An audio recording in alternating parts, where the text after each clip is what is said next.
जिन्होंने जुनैद और नसीर को मारा, ये गोडसे की नाजायज औलाद है। ये नाजायज औलाद है गोडसे की।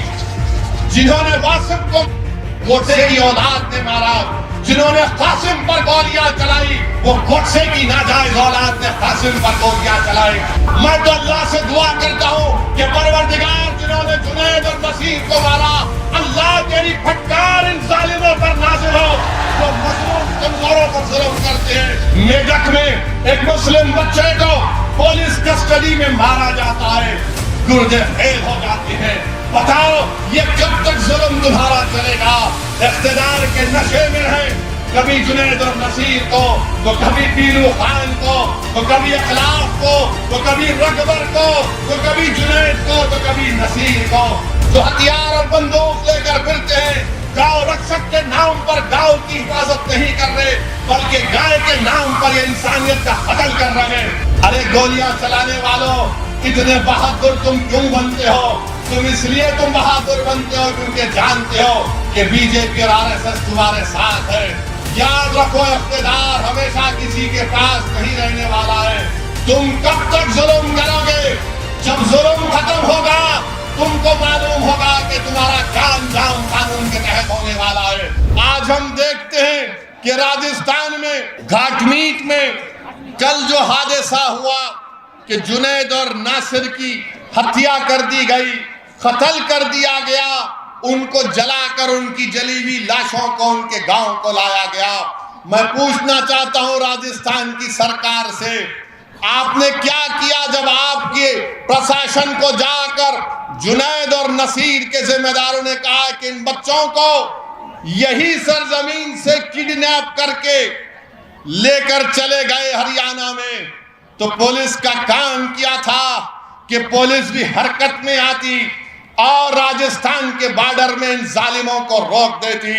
और जिन्होंने जुनैद और नसीर को मारा, सुनो जालिमों, तुम जुल्म करके जुनैद और नसीर को मार दिए, मगर अल्लाह तुमको, तुम्हारी नस्लों को अल्लाह नस्तो नाबूद करके रखेगा इंशाअल्लाह ताला। तुमने जुनैद और नसीर को जलाया नहीं, तुमने इंसानियत को जलाया है। तुमने जुनैद और नसीर का कत्ल नहीं किया, तुमने इंसानियत का कत्ल किया। मैं तो अल्लाह से दुआ करता हूं कि परवरदिगार, जिन्होंने जुनैद और नसीर को मारा, अल्लाह तेरी फटकार इन जालिमों पर नाजिल हो जो मजलूम कमजोरों पर जुल्म करते हैं।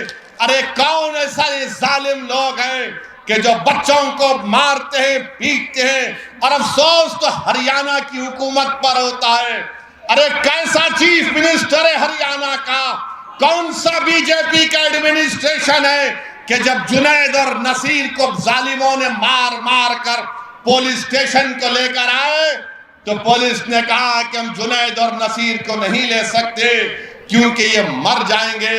बाद में मालूम हुआ कि उनकी जली हुई लाशें मिलती हैं, उनकी जली हुई गाड़ी मिलती है। आखिर क्यों हरियाणा में बीजेपी की सरकार इन जालिमों का साथ दे रही है जो इंसानों का कत्ल कर रहे हैं? आखिर क्यों बीजेपी की हरियाणा की सरकार इन जालिमों को इजाजत देती है कि वो बंदूक लेकर फिरे, हथियार लेकर फिरे? और अगर कोई मुसलमान अपनी शादी की बारात में तलवार लेकर नाचता है तो 2 घंटे के अंदर पुलिस पहुंच जाती है और पूछती है कहां से लाया तलवार। मगर ये लोग जो हथियार और बंदूक लेकर फिरते हैं, गांव रक्षक के नाम पर गांव की हिफाजत नहीं कर रहे, बल्कि गाय के नाम पर ये इंसानियत का कत्ल कर रहे हैं। हमको इसकी मजम्मत करनी चाहिए। बहुत हो चुका। हम आज भारत के प्रधानमंत्री से भी अपील कर रहे हैं, डिमांड कर रहे हैं कि देश के प्रधानमंत्री बस करिए, कब तक झूठ बोलेंगे? सबका साथ, सबका विकास, सबका विश्वास, प्रयास। अरे इंसानों को पकड़कर मारकर उनको जला दिया जा रहा है। भारत के प्रधानमंत्री, आप इनको रोकेंगे या नहीं रोकेंगे?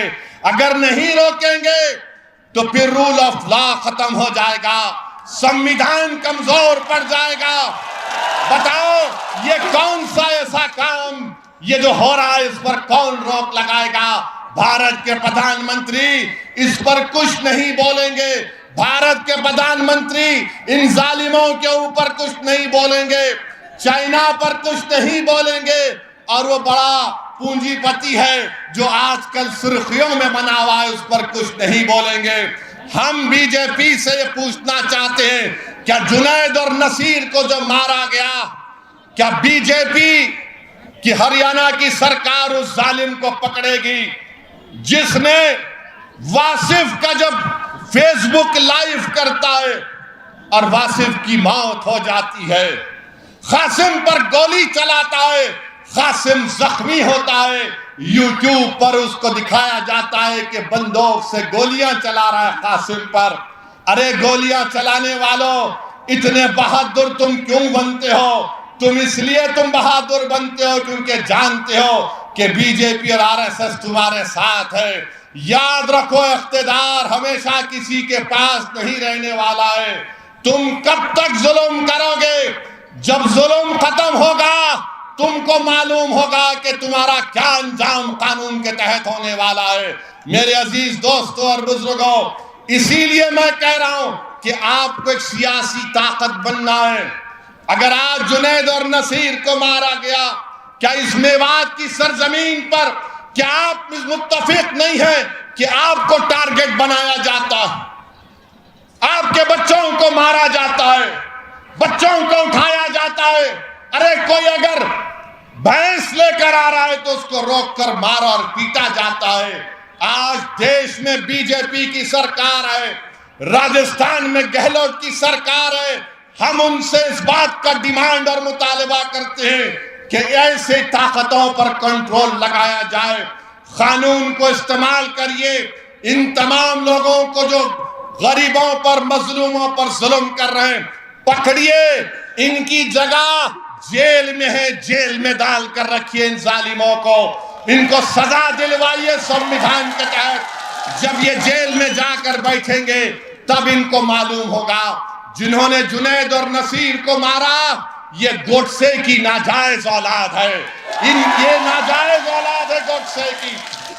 جنہوں نے واصف کو گوڈسے کی اولاد نے مارا، جنہوں نے قاسم پر گولیاں چلائی، وہ گوڈسے کی ناجائز اولاد نے قاسم پر گولیاں چلائی۔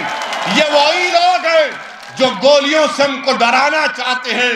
ارے یاد رکھو، تمہاری گولیاں ختم ہو جائے گی مگر جس کی زبان سے اشہدو ان لا الہ الا اللہ و اشہدو ان محمد رسول اللہ نکلتا ہے، وہ گولیوں سے نہیں ڈرتا، وہ رب کائنات سے ڈرتا ہے، وہ اللہ سے ڈرتا ہے، تمہاری طاقت سے نہیں ڈرتا۔ بلکہ میں یہ کہہ رہا ہوں کہ جنید اور نصیر زندہ ہیں اور زندہ رہیں گے، وہ شہید ہے اور شہید کبھی نہیں مرتا انشاءاللہ، مگر ان پر ظلم کرنے والوں کو روکنا پڑے گا۔ آج بھارت میں اگر کسی کے خون کی اہمیت نہیں ہے تو مسلمان کی خون کی اہمیت نہیں ہے، دلت کے خون کی اہمیت نہیں ہے، آدیواسیوں کے خون کی اہمیت نہیں ہے۔ میدک میں ایک مسلم بچے کو پولیس کسٹڈی میں مارا جاتا ہے، گردے فیل ہو جاتے ہیں۔ بتاؤ یہ کب تک ظلم تمہارا چلے گا؟ اقتدار کے نشے میں رہیں، کبھی جنید اور نصیر کو، تو کبھی پیلو خان کو، تو کبھی اخلاق کو، تو کبھی رگبر کو، تو کبھی جنید کو، تو کبھی نصیر کو۔ آخر یہ ظلم ختم کرنے کی ذمہ داری ان لوگوں پر ہے جو ہمارے ووٹوں کی بھیک پر سطح میں بیٹھتے ہیں، ہمارے ووٹوں کی بھیک پر سطح میں بیٹھتے ہیں، مگر آج ان کی زبانیں خاموش ہیں، زبانیں ان کی نہیں کھلتی ہیں۔